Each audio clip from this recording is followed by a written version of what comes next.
Я вирішив зробити повне керівництво по торгівлі. Це вже буде 22 заняття. Це буде частина перша, в якої ми сьогодні порозмовляємо про технічний аналіз, фундаментальний аналіз. Також порівняємо торгівлю з інвестиціями, що рухає фінансовий ринок, дізнаємося з вами, що таке тренд та ринковий цикл. Про все це сьогодні ми з вами поговоримо. Так що влаштовуйтесь вигідніше, беріть блокнот та ручку і будемо навчатися разом.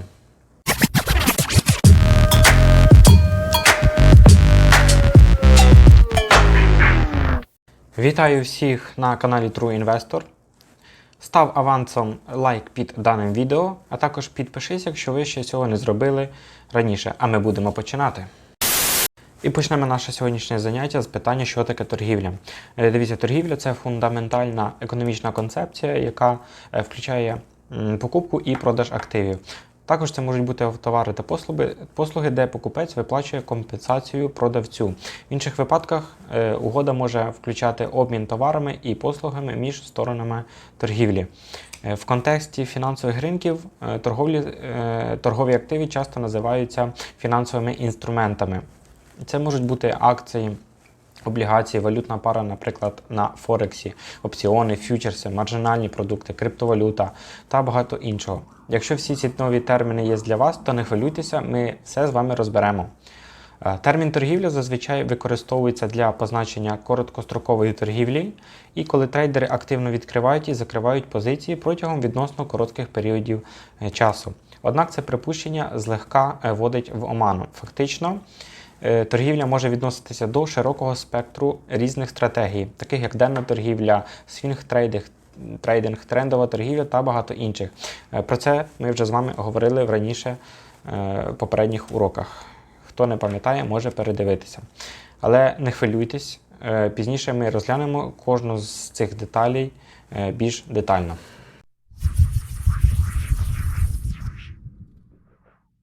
Підпишіться на мій канал, якщо ви ще цього не зробили. На моєму каналі ви знайдете дуже багато цікавих речей.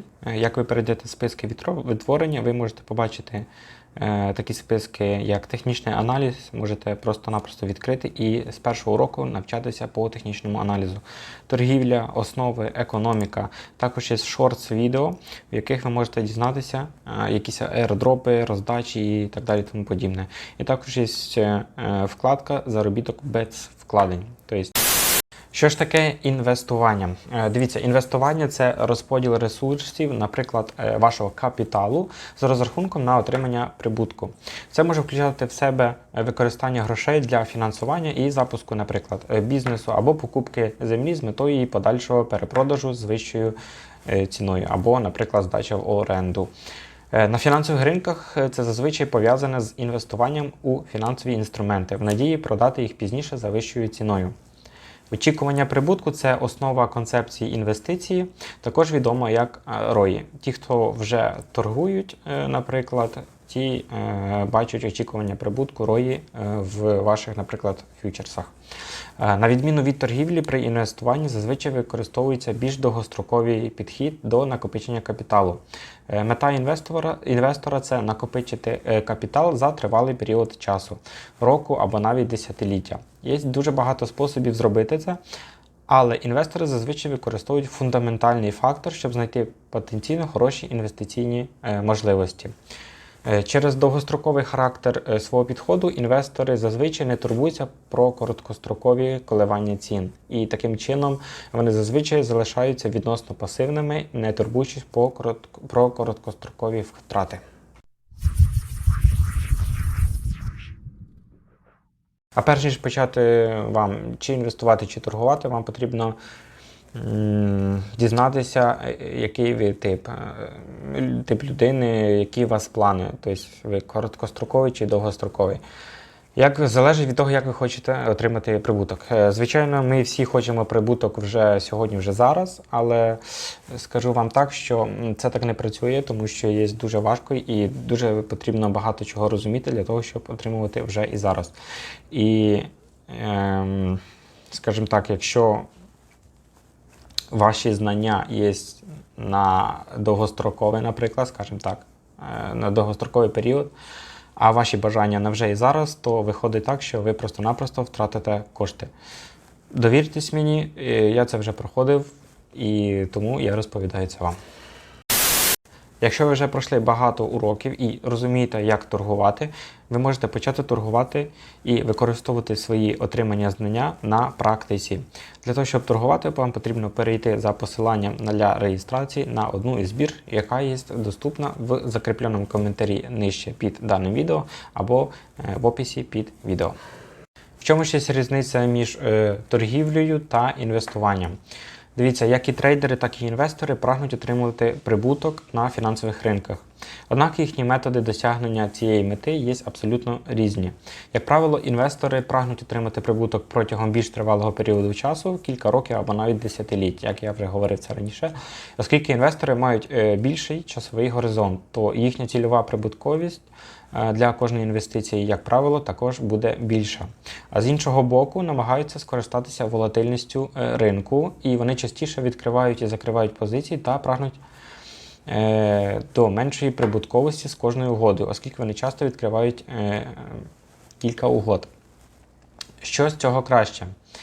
Що з цього підходить більше для вас, вирішувати вам і тільки вам. Ви можете почати вивчати ринки, а потім вчитися на практиці. Згодом ви зможете визначити, який тип для вас буде краще підходити для ваших фінансових цілей, характеру і торгового профілю. Також підписуйтесь на мій телеграм-канал, в якому ви можете також отримати дуже багато цікавих речей. Наприклад, сьогодні отримуємо NFT на загальну суму 7500 тисяч доларів. Тобто у вас є можливість виграти якісь NFT на пару доларів. Також ви бачите, що я даю інформацію, дедлайн, коли закінчується даний airdrop. Є дуже багато цікавих роздач, якими я ділюся. Є новини, є нові біржі, які роздають. Трохи мотивації, є роздачі криптобоксів, роздачі, наприклад, токену Кайф, що зараз є дуже популярні. Підписуйтесь на мої канали і будете слідити за всією інформацією, яку я подаю вам. Що ж таке фундаментальний аналіз? Дивіться, фундаментальний аналіз – це метод оцінки вартості фінансового активу. Фундаментальний аналітик вивчає як економічні, так і фінансові чинники, щоб визначити, чи є вартість активу просто-напросто справедливою. Вони можуть включати макроекономічні обставини, такі як стан економіки в цілому, галузові умови або бізнес, пов'язаний з активом, якщо таке, звичайно, є. І вони також часто відстежуються за допомогою макроекономічних індикаторів відставання та випередження. Після завершення фундаментального аналізу аналітики прагнуть визначити, чи є актив недооцінений або переоцінений, і інвестори можуть використовувати це твердження при прийнятті інвестиційних рішень. У випадку криптовалюти, то фундаментальний аналіз може також включати в себе нову галузь науки про дані, які стосуються публічних блокчейн даних, які називаються on-chain метриками. Ці метрики можуть включати в себе хешрейти, топ-холдерів, наприклад, кількість адрес, аналіз транзакцій і багато іншого. Використовуючи безліч доступних даних про публічні блокчейни, аналітики можуть створювати складні технічні індикатори, які просто-напросто вимірюють певні аспекти загального стану мережі. І незважаючи на те, що фундаментальний аналіз широко використовується у фондовому ринку або на ринку Форексі, то він менше підходить для криптовалюти на поточний момент. Цей клас активів настільки новий, що просто не існує стандартизованої всеосяжної основи для визначення ринкової ціни. І більш того, що велика частина ринку, точніше, рухається під впливом спекуляцій і наративів, то таким чином фундаментальні фактори мають незначний вплив на ціни криптовалют. Однак, коли ринок дозріє, то можуть бути зроблені більш точні способи оцінки вартості криптоактивів. Що ж таке технічний аналіз? Знаю, ми вже про це з вами говорили, але можливо якась інформація буде для вас новою, якась додатковою і, скажу так, не буде заважати. Дивіться, технічні аналітики працюють наїчним трохи підходом, як у фундаментальному аналізі. Основна ідея технічного аналізу полягає в тому, що історична поведінка ціни може вказувати на те, як ринок, ймовірно, поведе себе у майбутньому. Технічні аналітики не намагаються визначити справжню вартість активу, і натомість вони дивляться на історичну торгову активність і намагаються на її основі визначити можливість для торгівлі. Технічний аналіз включає такі метрики, як рух ціни та об'єми, графічні паттерни, використання технічних індикаторів та безліч інших інструментів в побудові графіків. Про все це ми вже з вами розмовляли. Можете передивитися відео заново. Мета цього аналізу – це оцінити силу та або слабкість даного ринку. З урахуванням сказаного, технічний аналіз – це не тільки інструмент для прогнозування ймовірних майбутніх рухів ціни, він також може бути використаний фреймворком управління ризиками. Про управління ризиками з вами також розмовляли. Хто не пам'ятає, передивіться заново відео. Оскільки технічний аналіз надає модель для аналізу структури ринку, то він робить управління угодами більш визначеними і вимірюваними. У цьому контексті вимірювання ризиків – це перший крок до управління ними, і ось чому деяких технічних аналітиків не можна вважати трейдерів у вузькому сенсі. Вони можуть використовувати технічний аналіз тільки як інструмент управління ризиками. Практично сама практика технічного аналізу може бути застосована до будь-якого фінансового ринку, і вона широко також використовується трейдерами криптовалют. Але чому працює технічний аналіз? Як ми говорили раніше, то оцінка ринків криптовалют сильно схильна до впливу спекуляцій. І це робить їх ідеальним майданчиком для технічних аналітиків, оскільки вони можуть отримувати вигоду, враховуючи тільки технічні фактори. Давайте трохи порівняємо фундаментальний аналіз з технічним аналізом і вирішимо, що буде краще. Дивіться, повністю залежить від вашої торгової стратегії, звичайно. Почнемо з цього. Власне, чому не використати обидві методи для нашої торгівлі, наприклад, то більшість методів аналізу ринку працюють найкраще в поєднанні з іншими методами або індикаторами. І таким чином у вас є більше шансів знайти більш надійні інвестиційні можливості.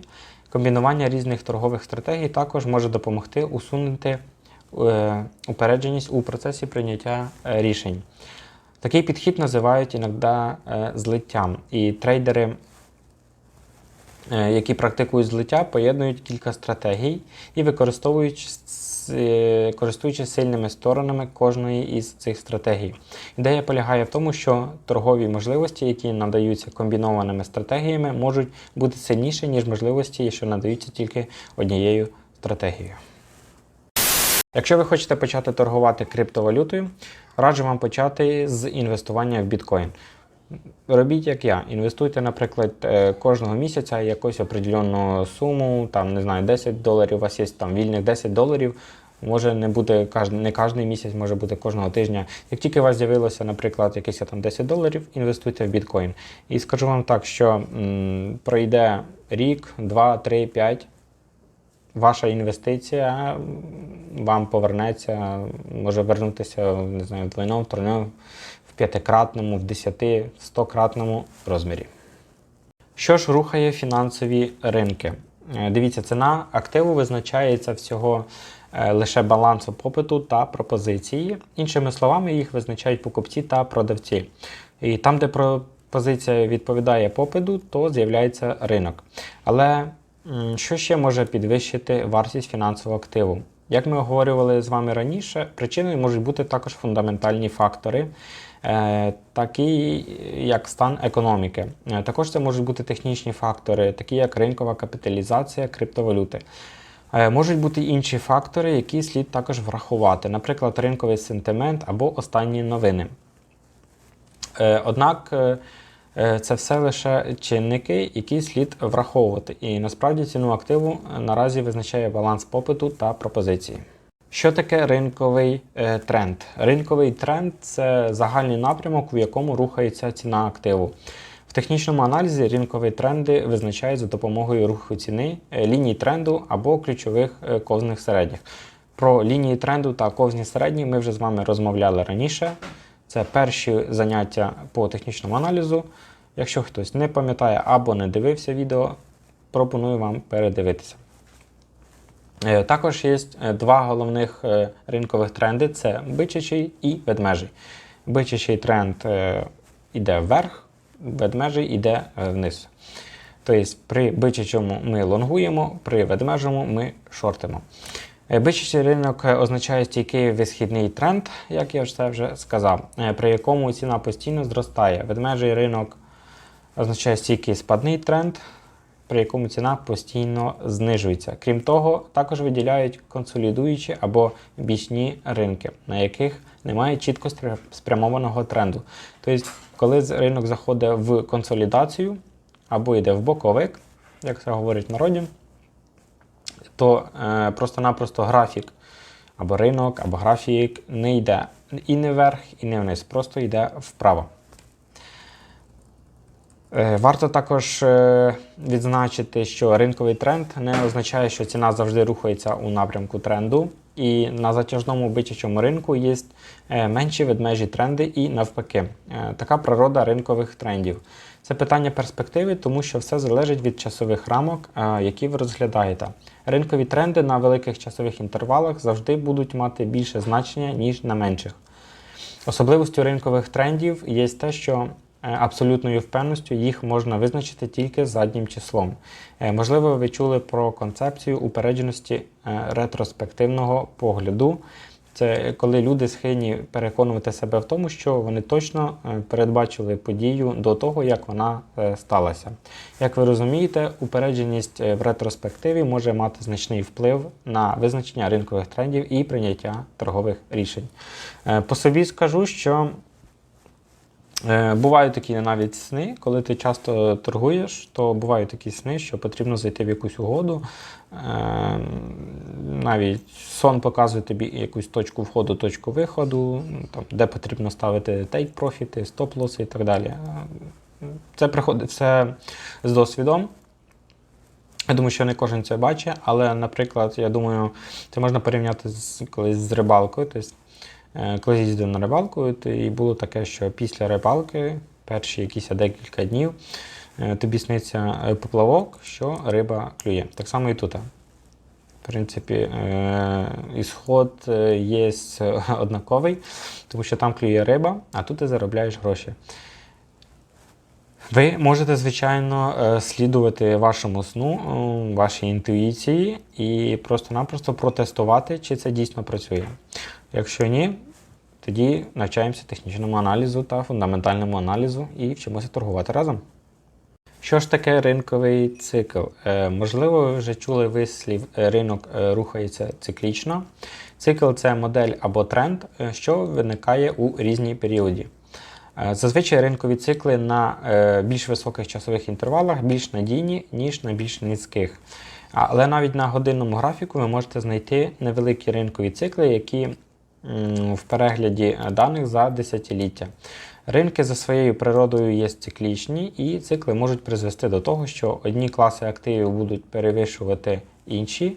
На інших етапах того ж самого циклу ті ж самі класи можуть поступатися іншим класам через різні ринкові умови. Варто також відзначити, що у будь-який момент неможливо зрозуміти, на якому саме ринковому етапі циклу ми знаходимося. Аналіз може бути виконаний з високою точністю тільки після завершення частини циклу. Ринкові цикли також рідко мають конкретний початок і кінець, і виявляється, що перебування тут і зараз виключно необ'єктивна точка зору на фінансових ринках. Що ж, на сьогодні все, що я хотів з вами поділитися. Це вся інформація, яку я хотів вам передати. Що, зустрінемося в частині 2 22-го року.